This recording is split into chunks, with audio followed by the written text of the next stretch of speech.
ವಿದ್ಯಾರ್ಥಿಗಳಿಗೆ, ಪಾಲಕರಿಗೆ, ಪೋಷಕರಿಗೆ ಚಾನಲ್ಗೆ ಸ್ವಾಗತ. ನೋಡಿ, ಇಂಜಿನಿಯರಿಂಗ್ ಗೌರ್ಮೆಂಟ್ ಫೀಸು 1,50,000. ಅಂದರೆ ರಫ್ ಆಗಿ ಹೇಳ್ತಾ ಇದ್ದೀನಿ ನಾನು. 1,54,000 ಹೀಗೆ ಇದೆ ಅಂತ ತಿಳ್ಕೊಳ್ಳಿ. ಇಷ್ಟು ಗೌರ್ಮೆಂಟ್ ಫೀಸ್ ಇದ್ದಾಗ ಕೂಡ, ಅಂದರೆ ನಾನೀಗ ಮಾತಾಡ್ತಾ ಇರೋದು ಗೌರ್ಮೆಂಟ್ ಸೀಟು ಪ್ರೈವೇಟ್ ಕಾಲೇಜಲ್ಲಿ ನೀವು ಗೌರ್ಮೆಂಟ್ ಸೀಟನ್ನು ತೆಗೆದುಕೊಂಡಾಗ 1,54,000 ಫೀಸ್ ಇದೆ ಅಂತ ತಿಳ್ಕೊಳ್ಳಿ. ಆದರೂ ಕೂಡ ನಿಮಗೆ ವರ್ಷಕ್ಕೆ 5 ಲಕ್ಷ ಖರ್ಚು ಬರುತ್ತೆ. ವರ್ಷಕ್ಕೆ 5 ಲ್ಯಾಕ್ ಖರ್ಚು ಬರುತ್ತೆ. ಅಷ್ಟು ಏಕೆ ಖರ್ಚು ಬರುತ್ತೆ ಅನ್ನೋದನ್ನು ಈ ವಿಡಿಯೋದಲ್ಲಿ ನಾವು ಡಿಸ್ಕಸ್ ಮಾಡೋಣ.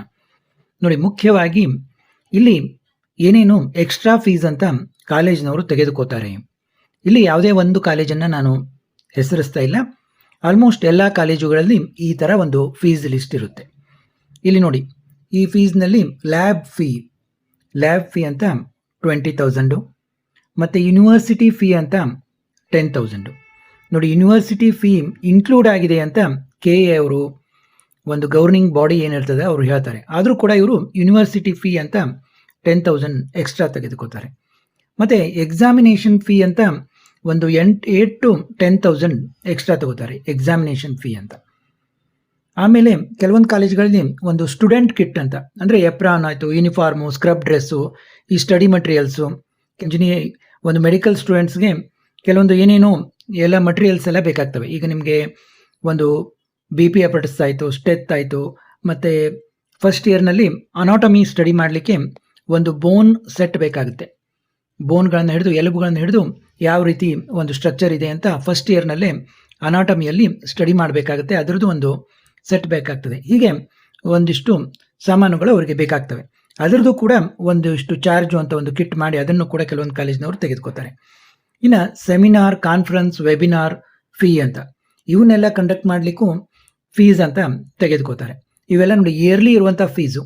ಇಂಟ್ರಾಕ್ಟಿವ್ ಪ್ರೋಗ್ರಾಮ್ ಫೀಸ್ ಅಂತ ತೆಗೆದುಕೋತಾರೆ. ಮತ್ತು ಬೇರೆ ಬೇರೆ ಕಡೆ ಹೆಲ್ತ್ ವಿಸಿಟ್ಸ್, ಕ್ಯಾಂಪ್ಸ್ ಅಂತೆಲ್ಲ ಹೋಗ್ತಾರೆ, ಅದಕ್ಕೂ ಫೀಸ್ ಅಂತ ತಗೋತಾರೆ. ಅಂದರೆ ಇವೆಲ್ಲ ಒಮ್ಮೆ ಇನ್ಕ್ಲೂಡ್ ಆಗಿರ್ತವೆ ಲಿಸ್ಟ್ನಲ್ಲಿ.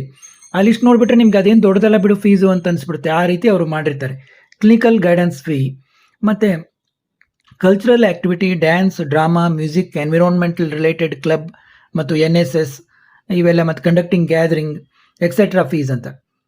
ನಾನು ಹಾಗೆ ರಫ್ ಆಗಿ ಹೇಳ್ತಾ ಇದ್ದೀನಿ. ಹೀಗೆ ಅವರು ಅನೇಕ ಕ್ಲಬ್ಗಳಿರ್ತವೆ ಕಾಲೇಜ್ನಲ್ಲಿ, ಅವಕ್ಕೆಲ್ಲ ಇಷ್ಟಿಷ್ಟು ಜಾಯಿನ್ ಆಗಲಿಕ್ಕೆ ಇಷ್ಟು ಫೀಸ್ ಅಂತ ಇರ್ತೇವೆ. ಒಂದು ಕಲ್ಚರಲ್ ಆ್ಯಕ್ಟಿವಿಟಿ ಆಯಿತು, ಡ್ಯಾನ್ಸ್ ಆಯಿತು, ಡ್ರಾಮಾ ಆಯಿತು, ಸ್ಪೋರ್ಟ್ಸ್ ಆಯಿತು, ಕೆಲವೊಂದು ಸ್ಪೆಸಿಫಿಕ್ ಆಗಿ ಇಂಥದ್ದಕ್ಕೆ ಅಂತ ಕ್ಲಬ್ಸ್ಗಳಿರ್ತವೆ, ಅವಕ್ಕೆಲ್ಲ ಒಂದು ಫೀಸ್ ಇರ್ತವೆ. ಒಂದೊಂದು ಕ್ಲಬ್ಗೆ 2,000 ಫೀಸು, 3,000 ಫೀಸು ಹೀಗೆಲ್ಲ ಇರ್ತದೆ. ಅವು ಮಿನಿಮಮ್ ಒಂದು 2 ಕ್ಲಬ್ನಲ್ಲಾದರೂ ಪಾರ್ಟಿಸಿಪೇಟ್ ಮಾಡಬೇಕು, ಹೀಗೆಲ್ಲ ಇರ್ತದೆ ಅವ್ರದ್ದು. ಮತ್ತು ಲೈಬ್ರರಿ ಆ್ಯಂಡ್ ಬುಕ್ಸ್ ಫೀಸ್ ನೋಡಿ, ಇದನ್ನೇ ಕೆಲವೊಂದು ಕಾಲೇಜ್ನಲ್ಲಿ ಪರ್ ಇಯರ್ 20,000. ಲೈಬ್ರರಿ ಮತ್ತು ಬುಕ್ಸ್ ಎಲ್ಲ ನೀವೇನು ಬುಕ್ಸ್ ಪರ್ಚೇಸ್ ಮಾಡಬೇಡಿ, ನಾವು ಲೈಬ್ರರಿಯಿಂದ ಅದನ್ನೆಲ್ಲ ಇದನ್ನು ಮಾಡ್ತೀವಿ. ಒಂದು ಡಿಜಿಟಲ್ ಬುಕ್ಸ್ ಆಯಿತು, ಮ್ಯಾಗ್ಝಿನ್ಸ್ ಆಯಿತು, ನೋಡಿ ಬುಕ್ಸ್ ಅಂತೆ, ಮ್ಯಾಗ್ಝಿನ್ಸ್ ಅಂತೆ, ಹೀಗೆಲ್ಲ ಎಲ್ಲ ಇದನ್ನು A to Z ಪ್ರೊವೈಡ್ ಮಾಡ್ತೀವಿ ಅಂತಂದು ಅದಕ್ಕೆ ಒಂದು 20,000 ಫೀಸ್ ಅಂತ ತಗೋತಾರೆ. ಮತ್ತು ನೋಡಿ, ಈಗ ನೀವು ಸ್ಕೂಲಲ್ಲೆಲ್ಲ ನೋಡಿರಬೇಕು, college ID card, library card, ಅದಕ್ಕೆಲ್ಲ ಫೀಸ್ ಅಂತಾರೆ, ಅದನ್ನು ಕೂಡ ಬಿಡೋದಿಲ್ಲ. ಅದಕ್ಕೂ 1,000. Library ID card, college ID card, ಮತ್ತು ಹಾಸ್ಟೆಲ್ನಲ್ಲಿದ್ದರೆ ಹಾಸ್ಟೆಲ್ ID ಕಾರ್ಡು, ಹೀಗೆಲ್ಲ ಅವಕ್ಕೂ ಎಲ್ಲ ಒಂದೊಂದು ಇದನ್ನಿಟ್ಟು ಫೀಸ್ ಕಲೆಕ್ಟ್ ಮಾಡೋದು. ಮತ್ತು ಮೆಡಿಕಲ್ ಜರ್ನಲ್, ನಾನು ಈಗಾಗಲೇ ಹೇಳಿದೆ, ಮೆಡಿಕಲ್ ಜರ್ನಲ್, ಜರ್ನಲ್ಸ್ ಫೀ ಅಂತ ತೊಗೊಳ್ಳೋದು. ಮತ್ತು ಸ್ಟೂಡೆಂಟ್ ವೆಲ್ಫೇರ್ ಆ್ಯಂಡ್ ಇನ್ಶೂರೆನ್ಸ್ ಅಂತ ಅದಕ್ಕೆ ಫೀಸ್ ತೊಗೊಳ್ಳೋದು. ಮತ್ತು ಸ್ಪೋರ್ಟ್ಸ್ ಫೀ, ನೀವು ಯಾವುದಾದ್ರೂ ಒಂದು ಸ್ಪೋರ್ಟ್ಸ್ನಲ್ಲಿ ಚೆನ್ನಾಗಿದ್ದರೆ ಅದಕ್ಕೆಲ್ಲ ಒಂದು ಟ್ರೈನಿಂಗ್ ಕೊಡ್ತೇವೆ, ಅದಕ್ಕೆ ಒಂದು ಸ್ಪೆಷಲ್ ಆಗಿ ಟೀಚರ್ಸನ್ನು ಇದನ್ನು ಮಾಡ್ಕೊಂಡು ಇದು ಮಾಡ್ತೀವಿ. ಮತ್ತು ಜಿಮ್ ಇರ್ತದೆ ಎಲ್ಲ ಕಾಲೇಜಿನಲ್ಲಿ, ಜಿಮ್ನಾಸ್ಟಿಕ್ ಇದರದ್ದು ಫೀಸು, ಮತ್ತು ಸ್ಪೆಸಿಫಿಕ್ ಸ್ಪೋರ್ಟ್ಸ್ ಟ್ರೈನಿಂಗು ಎಕ್ಸೆಟ್ರಾ ಅದಕ್ಕೆ ಫೀಸ್ ಅಂತ ಇರುತ್ತೆ. ನಾವು ಸ್ಪೋರ್ಟ್ಸಲ್ಲಿ ಜಾಯಿನ್ ಆಗೋದಿಲ್ಲ, ಹಾಗೆ ಏನು ಹೇಳಲಿಕ್ಕೆ ಬರೋದಿಲ್ಲ. ಹೀಗೆ ಒಂದು ಲಿಸ್ಟ್ ಇರುತ್ತೆ ಅವ್ರದ್ದು. ಆ ಲಿಸ್ಟ್ನಲ್ಲಿ ಎಲ್ಲ ಕೂಡಿ ಕೊನೆಗೆ 1,25,000, 1,50,000, 75,000 ಅಥವಾ 58,000 ಹೀಗೆ ಒಂದೊಂದು ಕಾಲೇಜಿನಲ್ಲಿ ಅದೊಂದು ಲಿಸ್ಟ್ ಮಾಡಿ ಅದೊಂದು ಫೀಸ್ ಕೊಟ್ಬಿಟ್ಟಿರ್ತಾರೆ. ಅದು ಎಕ್ಸ್ಟ್ರಾ ಫೀಸು. ಆ ಕಾಲೇಜಲ್ಲಿ ನೀವು ಯಾವುದೇ ರೀತಿ ಹೋಗಲಿ, ನೀವು ಮ್ಯಾನೇಜ್ಮೆಂಟ್ ಅಂದರೆ ಅದರ್ಸ್ ಕೋಟಾ ಥ್ರೂ ಹೋಗಲಿ, ಅಥವಾ NRI ಕೋಟಾದಿಂದ ಹೋಗಲಿ, ನೀವು ಗೌರ್ಮೆಂಟ್ ಇದು ನೀಟಲ್ಲಿ ನೀವು ಇದನ್ನು ಹಾಕಿರ್ತೀರಿ, ಪ್ರೈವೇಟ್ನಲ್ಲಿ ಗೌರ್ಮೆಂಟ್ ಸೀಟ್ ಹಾಕಿರ್ತೀರಿ, ಆ ಗೌರ್ಮೆಂಟ್ ಸೀಟ್ ಥ್ರೂ ಹೋಗಲಿ, ಯಾವುದೇ ರೀತಿ ನೀವು ಹೋದರೂ ಕೂಡ ಇದಿಷ್ಟು ನೀವು ತುಂಬಲೇತಕ್ಕದ್ದು ಆ ರೀತಿ ಇರುತ್ತೆ ಅವರಿಗೆ. ಆ ಕಾಲೇಜಿಗೆ ಹೋದರೆ ತುಂಬಲೇಬೇಕು ನೀವು ಅಂತ. ಮತ್ತು ಆನ್ಲೈನ್ ಕೋರ್ಸಸ್ ರಿಲೇಟೆಡ್ ಚಾರ್ಜಸ್ ಅಂತ ಇರುತ್ತೆ. ಇವನ್ನೆಲ್ಲ ನೀವು ಏನಾಗುತ್ತೆ, ನೀವು ಅಲ್ಲಿ ಕಾಲೇಜಿಗೆ ಹೋದ್ಮೇಲೆ ಈಗ ನಿಮಗೆ MBA ಸೀಟ್ ಸಿಗೋದೇ ಒಂಥರ ಇದಾಗಿರುತ್ತೆ. ಪೇರೆಂಟ್ಸ್ಗೆಲ್ಲ ಫುಲ್ ಖುಷಿ ಆಗಿಬಿಟ್ಟಿರ್ತದೆ ನಮ್ಗೆ ಸೀಟ್ ಸಿಕ್ತು ಮಗನಿಗೆ ಅಂತ. ಆವಾಗ ಇವರೆಲ್ಲ ಏನು ಮಾಡ್ತಾರೆ, ನೀವು ಅವಾಗ ಏನು ಯಾರಿಗೂ ಕಂಪ್ಲೇಂಟ್ ಮಾಡ್ಲಿಕ್ಕೆ ಆಗೋದಿಲ್ಲ. ಈಗ ಎಕ್ಸ್ಟ್ರಾ ಫೀಸ್ ಬಗ್ಗೆ ಕಂಪ್ಲೇಂಟ್ ಕೊಡಿ ಅಂತೆಲ್ಲ ಹೇಳ್ತೀರಿ. ಈಗ ನೀವು ಆಲ್ರೆಡಿ ಆ ಒಂದು ಕಾಲೇಜಿಗೆ ಏನು ಹೋದಾಗ ಭಾಳ ಟೈಮ್ ಕಡಿಮೆ ಇರುತ್ತೆ, ಹೋಗಿ ಅಡ್ಮಿಷನ್ ಮಾಡಿಸ್ತೀರಿ.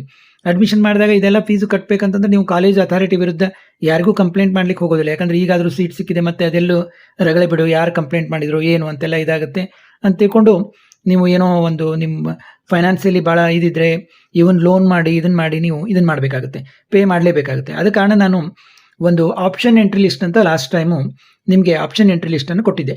ಆ ಲಿಸ್ಟ್ನಲ್ಲಿ ನಾನು ಏನು ಮಾಡಿದ್ದೀನಿ, ಫಸ್ಟು 24 ಗೌರ್ಮೆಂಟ್ ಮೆಡಿಕಲ್ ಕಾಲೇಜುಗಳನ್ನು ಹಾಕಿದ್ದೀನಿ. ಕೆಲವೊಬ್ಬರು ನಾನು ಕೇಳಿದ್ರು, ಕೆಲವೊಂದು ಗೌರ್ಮೆಂಟ್ ಕಾಲೇಜ್ಗಿಂತ ಪ್ರೈವೇಟ್ ಕಾಲೇಜುಗಳಲ್ಲಿ ಚೆನ್ನಾಗಿದೆ ಅಲ್ಲ, ಪೇಷಂಟು ಜಾಸ್ತಿ ಬರ್ತಾರೆ, ಅಲ್ಲಿ ಚೆನ್ನಾಗಿ ಪ್ರಾಕ್ಟೀಸ್ ಆಗುತ್ತೆ ಹೀಗೆಲ್ಲ ಅಂತ. ಆದರೆ ಯಾರಿಗೆ ಒಂದು ಫೈನಾನ್ಸಿಯಲಿ ನಮಗೆ ಇಯರ್ಲಿ 5 ಲ್ಯಾಕ್, ಇನ್ನು ಮೇನ್ ನಾನು ನಿಮಗೆ ಹೇಳೋದು ಮರ್ತೆ, ಇಲ್ಲಿ ಇದೊಂದು ನಿಮ್ಮದು ಕಾಲೇಜದ್ದು ಫೀಸು ಒಂದು 1.5 ಲ್ಯಾಕ್ ಅಂತಂದರೆ ಈ ಎಕ್ಸ್ಟ್ರಾ ಫೀಸ್ ಒಂದು 1.5 ಲ್ಯಾಕ್ ಅಂದರೆ 3 ಲ್ಯಾಕ್ ಆಯಿತು. ಮತ್ತು ಕೆಲವೊಂದು ಕಾಲೇಜ್ನಲ್ಲಿ ಏನಿರ್ತದೆ ಅಂದರೆ ಕಂಪಲ್ಸರಿಯಾಗಿ ಹಾಸ್ಟೆಲ್ಗೆ ನೀವು ಜಾಯ್ನ್ ಆಗಲೇಬೇಕು, ಹಾಸ್ಟೆಲ್ಗೆ ಜಾಯ್ನ್ ಆಗಬೇಕು. Hostel fees 2 lac hostel fees ಇರುತ್ತೆ ನಿಯರ್ಲಿ. ಕೆಲವೊಂದು ಕಾಲೇಜ್ನಲ್ಲಂತೂ 2.5 ಲ್ಯಾಕ್ವರೆಗೆ ಫೀಸ್ ಇದೆ. ಈಗಂತೂ ಈ ಗ್ಯಾಸು ಎಲ್ಲ ತುಟಿಯಾಗಿದೆ, LPG ಅದೆಲ್ಲ ತುಟಿಯಾಗಿದೆ. 2,20,000 30,000 ಇದ್ದದ್ದು ಕೂಡ 2,50,000ವರೆಗೆ ಈಗ ಅವರ ಒಂದು ಇದು ಬರ್ತಾ ಇದೆ. ಆ ರೀತಿ ಈಗ ನಿಮ್ಮ ಒಂದು ಎಲ್ಲ ಫೀಸ್ ನೋಡೋದಾದರೆ ನೀವು KEಗೆ ಕಟ್ಟೋದು 1.5 ಲ್ಯಾಕ್, ಮತ್ತು ಇಲ್ಲಿ ಒಂದು ಕಾಲೇಜ್ನಲ್ಲಿ nearly 1.5 lac extra fees 3 lac ಆಯಿತು. ಮತ್ತು ಹಾಸ್ಟೆಲ್ ಫೀಸು ಒಂದು 2 ಲ್ಯಾಕ್ ಅಂತ ಹೇಳಿದ್ರು ಕೂಡ ಪರ್ ಇಯರ್ ನಿಮ್ದು ಏನಾಗುತ್ತೆ 5 ಲ್ಯಾಕ್ವರೆಗೆ ನಿಮ್ಮದು ಪರ್ ಇಯರ್ ಫೀಸ್ ಬರುತ್ತೆ. ಆದ ಕಾರಣ ಇದನ್ನು ನೀವು ಗಮನದಲ್ಲಿಟ್ಟುಕೊಂಡು ಯಾರು ನಮಗೆ ಪರ್ ಇಯರ್ 5 ಲ್ಯಾಕ್ ಅಂದರೆ ತುಂಬ ಇದಾಗ್ತದೆ ಅಂತ ಅನ್ಸೋರು ಎಲ್ಲ ಒಂದು 24 ಏನು ಗೌರ್ಮೆಂಟ್ ಮೆಡಿಕಲ್ ಕಾಲೇಜ್ ಇದಾವಲ್ಲ ಅವನ್ನ ನಿಮ್ಮ ಆಪ್ಷನ್ ಎಂಟ್ರಿಯಲ್ಲಿ ಫಸ್ಟ್ ಹಾಕೋಬೇಕು. ಆದ ರೀತಿಯಿಂದ ಆ ಒಂದು ವಿಚಾರವನ್ನು ನಾನು ಗಮನದಲ್ಲಿಟ್ಟುಕೊಂಡು ನಿಮಗೆ ಫಸ್ಟ್ ಏನು ಆಪ್ಷನ್ ಎಂಟ್ರಿ ಲಿಸ್ಟ್ ಅಂತ ಬಿಟ್ಟಲ್ಲಿ ಈ ಒಂದು 24 ಗೌರ್ಮೆಂಟ್ ಕಾಲೇಜುಗಳ ಲಿಸ್ಟನ್ನು ಬಿಟ್ಟಿದ್ದೀನಿ. ಆ ರೀತಿ ನೀವು ಫಸ್ಟ್ಗೆ ಒಂದು 24 ಗೌರ್ಮೆಂಟ್ ಮೆಡಿಕಲ್ ಕಾಲೇಜುಗಳ ಲಿಸ್ಟನ್ನು ಹಾಕಿ, ನಂತರ ನೀವು ಪ್ರೈವೇಟ್ ಕಾಲೇಜಲ್ಲಿ ಗೌರ್ಮೆಂಟ್ ಸೀಟ್ ಏನಿರುತ್ತೆ ಅದರದ ಒಂದು ಲಿಸ್ಟನ್ನು ನೆಕ್ಸ್ಟ್ ಹಾಕೋಬೋದು, 25, 26 ಈ ರೀತಿ. ಅದು ಯಾವ ರೀತಿ ಹಾಕಬೇಕು ಏನು ಅನ್ನೋದನ್ನು ಈ ಮುಂದಿನ ವೀಡಿಯೋದಲ್ಲಿ ಹೇಳ್ತೀನಿ. ನೀವು ಯಾರು ನೋಡಿಲ್ಲ ಅನ್ನೋರು ಹಿಂದಿನ ವೀಡಿಯೋದಲ್ಲಿ ಏನಿಲ್ಲ, ಯಾವುದೇ ಒಂದು ಗೌರ್ಮೆಂಟ್ ಕಾಲೇಜು ನಿಮಗೆ ಈಗ ನೀವು ಹುಬ್ಳಿಯಲ್ಲಿದ್ದರೆ ಕಿಮ್ಸ್ ಹಾಕೋಬೋದು, ನೀವು ಬೆಂಗಳೂರಿನಲ್ಲಿದ್ದರೆ ಬೆಂಗಳೂರು ಮೆಡಿಕಲ್ ಕಾಲೇಜು ಹಾಕೋಬೋದು, ಮತ್ತು ಅಟಲ್ ಬಿಹಾರಿ ವಾಜಪೇಯಿ ಕಾಲೇಜ್ ಹಾಕೋಬೋದು, ಅಥವಾ ESI ಕಾಲೇಜ್ ಇದೆ ಬೆಂಗಳೂರಲ್ಲಿ ಅದನ್ನು ಹಾಕೋಬೋದು. ಈ ರೀತಿ ಫಸ್ಟ್ಗೆ ಗೌರ್ಮೆಂಟ್ ಕಾಲೇಜುಗಳನ್ನು ಹಾಕ್ಕೊಂಡು ನಂತರ ಈ ಪ್ರೈವೇಟ್ ಕಾಲೇಜ್ನಲ್ಲಿ ಗೌರ್ಮೆಂಟ್ ಸೀಟ್ ಹಾಕೊಳ್ಳೋದು ಉತ್ತಮ ಅಂತ ನನ್ನ ಅಭಿಪ್ರಾಯ. ಮತ್ತು ನಮಗೆ ಪರ್ ಇಯರ್ 5 ಲ್ಯಾಕ್ ಪೇ ಮಾಡಲಿಕ್ಕೆ ಏನು ಪ್ರಾಬ್ಲಮ್ ಇಲ್ಲ ಅನ್ನೋರು ನೀವು ಮಧ್ಯದಲ್ಲಿ ನಿಮಗೆ ಯಾವುದು ಉತ್ತಮ ಅನಿಸ್ತದೆ ಅವನ್ನ ಪ್ರೈವೇಟ್ ಕಾಲೇಜ್ನಲ್ಲಿ ಗೌರ್ಮೆಂಟ್ ಸೀಟ್ ಕೂಡ ಹಾಕೋಬೋದು. ಅದನ್ನು ನಾವು ಮುಂದಿನ ವಿಡಿಯೋದಲ್ಲಿ ಪ್ರೈವೇಟ್ ಕಾಲೇಜುಗಳಲ್ಲಿ ಗೌರ್ಮೆಂಟ್ ಸೀಟ್ ಬಗ್ಗೆ ಆಪ್ಷನ್ ಎಂಟ್ರಿ ಯಾವ ರೀತಿ ಮಾಡೋದು ಅನ್ನೋದನ್ನು ಹೇಳ್ತೀನಿ. ಅದನ್ನು ನೋಡ್ಬೋದು. ತಪ್ಪದೆ ವಿಡಿಯೋಗಳನ್ನು ನೋಡಿ, ನಿಮಗೆ ಸಾಕಷ್ಟು ಇನ್ಫಾರ್ಮೇಷನ್ ಸಿಗುತ್ತೆ ಮತ್ತು ನಿಮಗೆ ಆಪ್ಷನ್ ಎಂಟ್ರಿಗೆ ಹೆಲ್ಪ್ ಆಗುತ್ತೆ. ಮತ್ತು ಮುಂದಿನ ವಿಡಿಯೋದಲ್ಲಿ ಭೇಟಿ ಆಗೋಣ.